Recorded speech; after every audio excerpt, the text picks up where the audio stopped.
Buddham saranam gacchami, Dhammam saranam gacchami, Sangham saranam gacchami.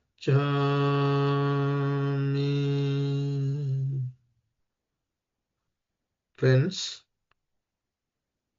let us study, investigate, and practice the real words of the Buddha. Tonight, we are going to study another special discourse from the numerical discourses of the Buddha. The name of the discourse is Paharada Sutta. This is from chapter 8, Sutta number 19. Here we are going to study and understand the similarities in the ocean and the Sasana dispensation.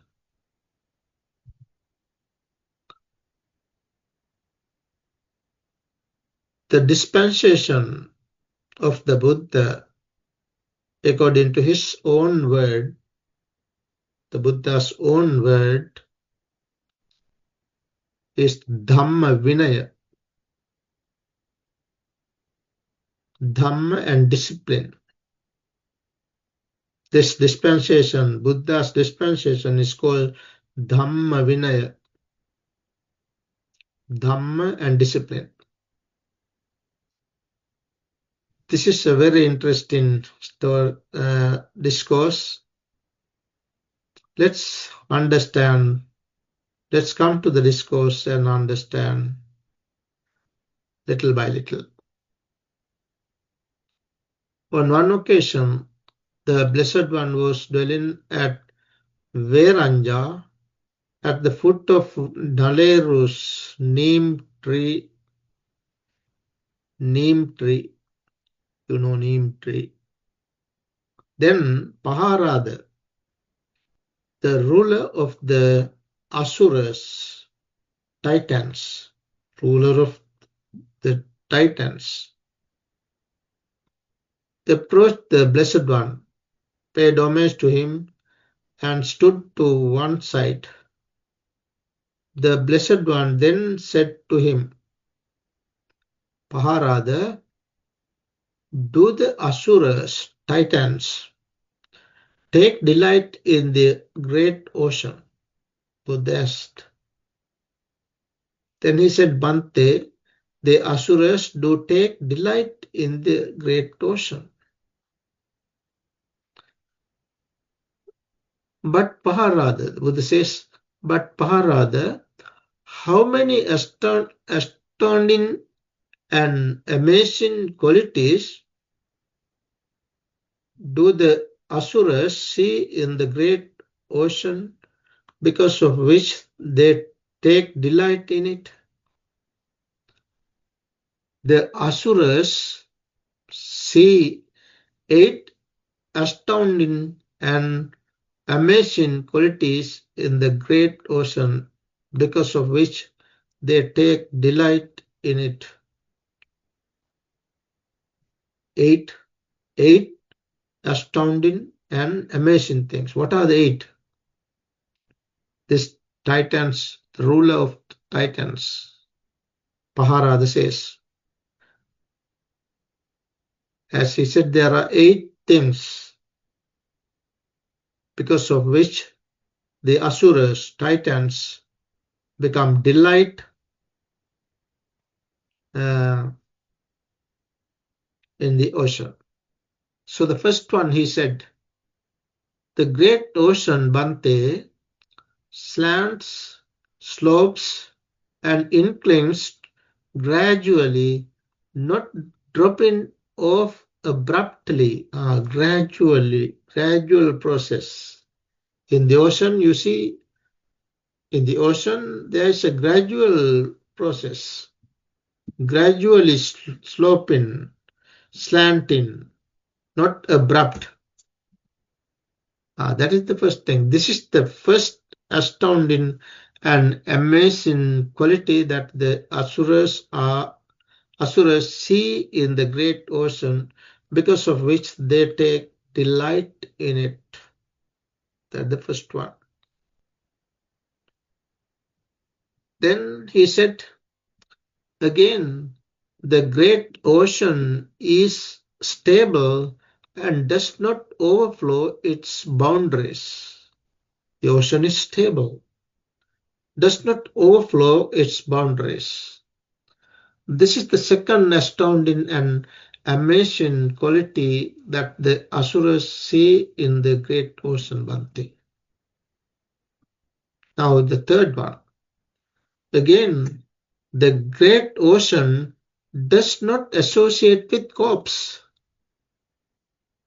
In the ocean, when there are corpses, they all come to they all washed to the shore.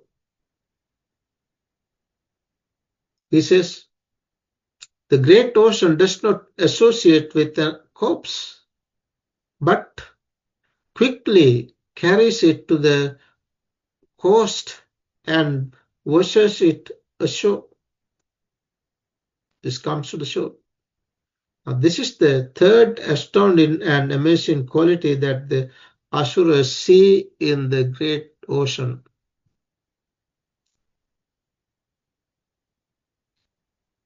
Again, when the great rivers, the Ganges, the Yamuna, the Achiravati, the Sarabu, and the Mahi, these are, in India, these are different great rivers in India. Ganges, Yamuna, Achiravati, Sarabu, and Mahi.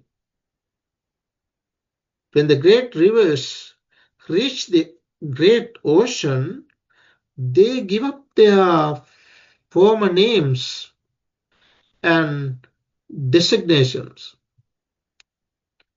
and are simply called the great ocean. Once all these rivers come to the ocean, all names dropped. No more such names. One volume of water, one fathom of water is the ocean. No names, no designations.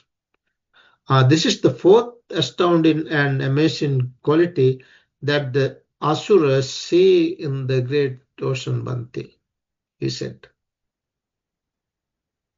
Then the fifth one. Again, whatever streams in the world flow into the great ocean, and however much rain falls into it from the sky, neither a decrease nor a filling up can be seen in the great ocean. However much water, however much foreign rains, however much water coming from different flows, different rivers, there's no increase or decrease of water.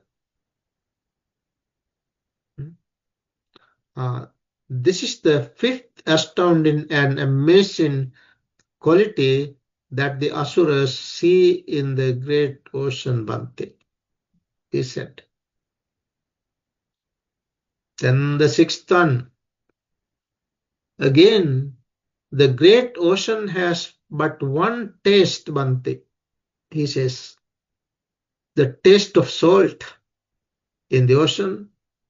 Whichever the ocean You go taste, you have only one taste of water. That one taste is nothing but salt. This is the sixth astounding and amazing quality that the asuras see in the great ocean, Bhante, he said. Then the seventh one. Again, the great ocean contains many precious substances, numerous precious substances such as pearls, gems, lapis lazuli, conch, quartz, coral, silver, gold, rubies, and cat's eye. These are different types of gem, different types of valuable things. They are there in the ocean. This is the seventh astounding and amazing quality that the asuras see in the great ocean, Bhante. He said. Now the eighth one. As he said, there are 8 qualities, 8 things to be delighted in the ocean for the asuras, for the titans. Now this is the 8th one. Again, the great ocean is the abode of great beings such as Timingalas, Timirapingalas, Asuras, Nagas, and Gandhabas. These are different types of beings. There are in the great ocean beings with bodies 100 yojanas long. 100 yojanas. Say 100 yojana means like 5 miles. Say 1 mile, 100 miles long. 200 yojanas. 200 miles, say. 200 miles long means 300, 400, and 500 yojanas long. 500 miles long, say. This is the 8th astounding and amazing quality that the asuras see in the great ocean, because of which they take delight into. These are the 8. He said, these Bhante are the 8 astounding and amazing qualities that the asuras see in the great ocean, because of which they take delight in it. But he further asks, but do the bhikkhus take delight in this Dhamma and discipline? That is the word. Dhamma and discipline means the dispensation of the Buddha. His question, Paharada's question is, do the bhikkhus take delight in this Dhamma Vinaya, Dhamma and discipline? Then the Buddha explained. Buddha said, Paharada, the bhikkhus do take delight in this Dhamma and discipline. He asked, but Bhante, how many astounding and amazing qualities do the bhikkhus see in this Dhamma and discipline, because of which they take delight in it? The Buddha said, the bhikkhus see 8 astounding and amazing qualities in the Dhamma and discipline, because of which they take delight in it. It's like the same similarities, same things in the ocean, and in the Sasana. Now the Buddha is going to point him out the 8 qualities in this Dhamma and discipline, in this dispensation of the Buddha. The Buddha said there are 8. What are the 8? Buddha said, just as Paharada, the great ocean, slants, slopes, and inclines gradually, not dropping off abruptly. It's a gradual process, the ocean. So too, in this Dhamma and discipline, penetrate into final knowledge occurs by gradual training, gradual activity, and gradual practice. Gradually, not abrupt. Once you get your ordination, you have to follow that gradual process. Once you come to this dispensation, you have to follow that gradual process, gradual training, gradual activity, and gradual practice. Not abruptly, not abruptly. That is the nature of this sasana, this dispensation, this Dhamma and discipline of the Buddha. All those who follow the words of the Buddha should practice this gradual process. This is the first astounding and amazing quality that the bhikkhus see in this Dhamma and discipline, because of which they take delight in it, the Buddha said. Tonight, actually, we have no time to talk about this gradual training, gradual activity, and gradual practice. Next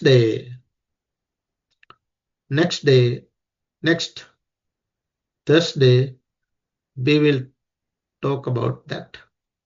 We will understand what this gradual training, gradual activity, and gradual practice of the dispensation of the Buddha. Okay, so that is the first one. Now let's come to the second one, what the Buddha said. Buddha said, just as the great ocean is stable and does not overflow its boundaries, so too, when I have prescribed a training rule for my disciples, they will not transgress it even for life's sake, for the sake of life. Buddha's disciples do never transgress his prescribed training rules. Just like the ocean, it's stable, not overflowing, just like that. So that is the second thing. This is the second astounding and amazing quality that the bhikkhus see in this Dhamma and discipline, the Buddha said. Now the third one. Just as the great ocean does not associate with the corpse, but quickly carries it to the coast and washes it ashore, so too the Sangha does not associate with a person who is immoral, of bad character, impure, of suspect behavior, secretive in his actions, not an ascetic though claiming to be one, not a celibate though claiming to be one, inwardly rotten, corrupt and depraved. Rather, it quickly assembles and expels him, even though he is seated in the midst of the Sangha of bhikkhus. He is far from Sangha, and the Sangha is far from him. This is the third astounding and amazing quality that the bhikkhus see in this Dhamma and discipline. You see, just like the corpse, dead body. Buddha compared here the monks, not only monks, whether he's a monk, nun, or a layperson, pretending to be the monk, to be a nun, or to be a very good upasaka or upasika, might say that he is practicing well, but secretive behaviors. Not a celibate, though claiming to be celibate. Inwardly rotten, such persons. There are some persons inwardly rotten, corrupt, and depraved. Rather, it quickly assembles and expels him. So the Sangha assembles and expelled such a person. Even though he is seated in the midst of the Sangha of bhikkhus. As the Buddha said, he is far from the Sangha, and the Sangha is far from him. That means he is not suitable to the Sangha. This is the third astounding and amazing quality that the bhikkhus see in this Dhamma and discipline. The fourth one, Buddha said, just as when the great rivers reach the great ocean, they give up their former names and designations and are simply called the great ocean, so too, when members of the four social classes, Khatyas, Brahmins, Vaishyas, and Sudras, those are the four classes in India by the time. So the people come from different corners of the country. They are from different classes and different caste system. For caste, Khatyas, Brahmins, Vaishyas, and Sudras, they all go forth from the household life into homelessness in the Dhamma and discipline proclaimed by the Tathagata. They give up whichever the class, whichever the caste they come from. They give up their former names and clans and are simply called ascetics following the Sakyan son, Samana Sakyaputya. They are the sons of the Buddha. That's it. No such names. Whether they are from the caste, Kshatriya, the Brahmins, Vaisya, or Shudra. No such names or designations. They are simply the monks,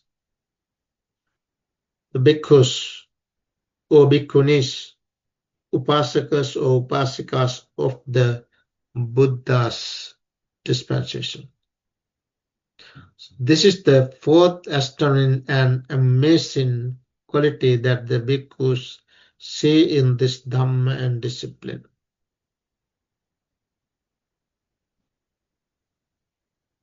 The fifth one, just as whatever streams in the world flow into the great ocean, and however much rain falls into it from the sky, neither a decrease nor a filling up can be seen in the great ocean. So too, even if many bhikkhus attain final nibbana by way of the nibbana element without residue remaining, neither a decrease nor a filling up can be seen in the nibbana element. There's no such increase or decrease in the nibbanic element, nibbana dhatu. This is the fifth astounding and amazing quality that the bhikkhus see in this Dhamma and discipline.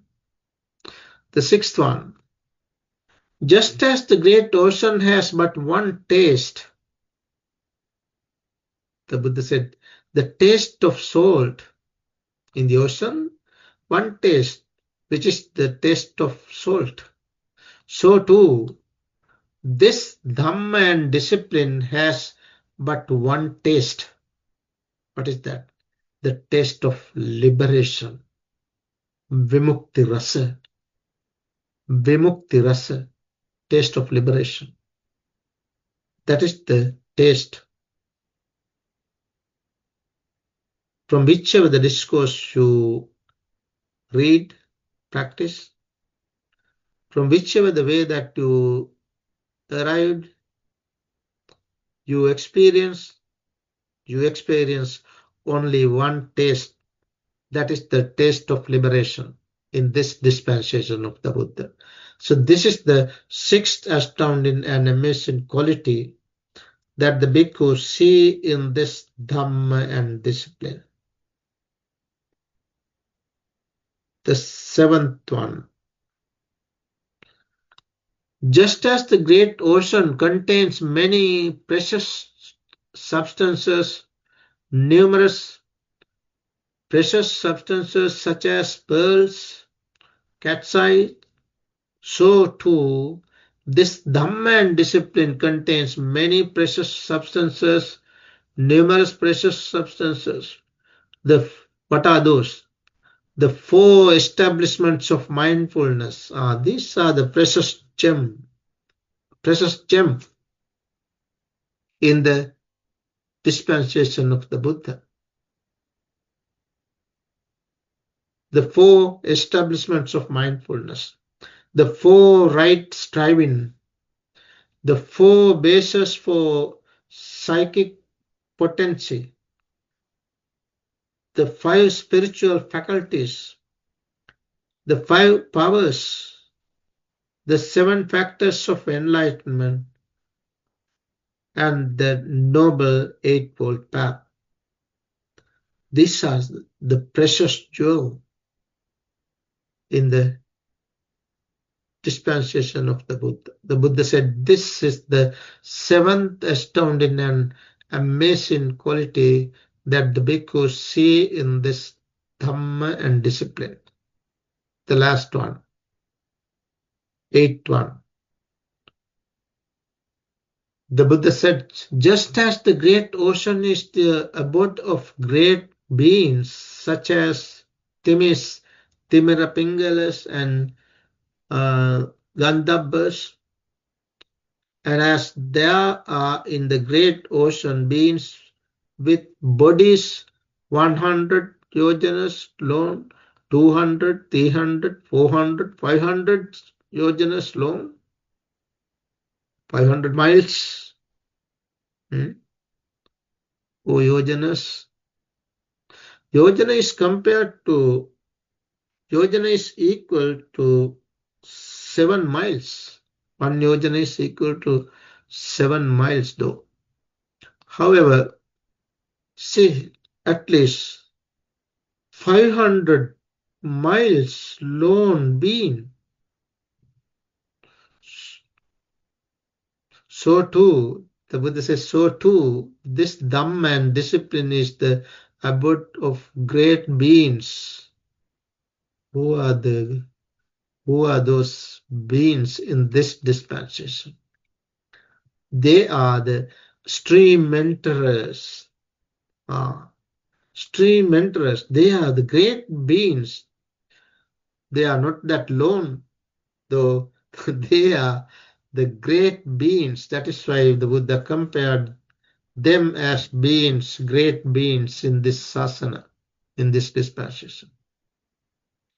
The great beings, the stream mentorers, the ones practicing for realization of the fruit of stream entry. Then the one's returner, the one practicing for realization of the fruit of one's returning. Then the non-returner, the one practicing for realization of the fruit of non-returning. Then the arahant, the one practicing for arahantship. This is the eighth astounding and amazing quality that the bhikkhus see in this Dhamma and discipline, because of which they take delight in it.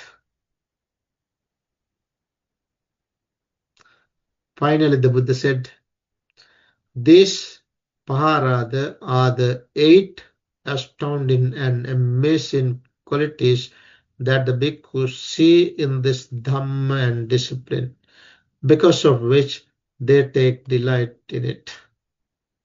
Friends, this is how the Buddha compared. Buddha compared the ocean, the qualities of the ocean, with the qualities of this dispensation, this Dhamma and discipline of the Buddha. These are really astounding and amazing qualities of the Sasana. Let's all understand these wonderful qualities. By understanding, let's practice this, put this into practice in our daily life. When we practice in this manner, we can realize this Dhamma. We can be such great beings like stream enterers, once returners, non-returners, and the Arahants as well. May we all realize that real peace, real happiness of Nibbana. Sadhu, sadhu, sadhu.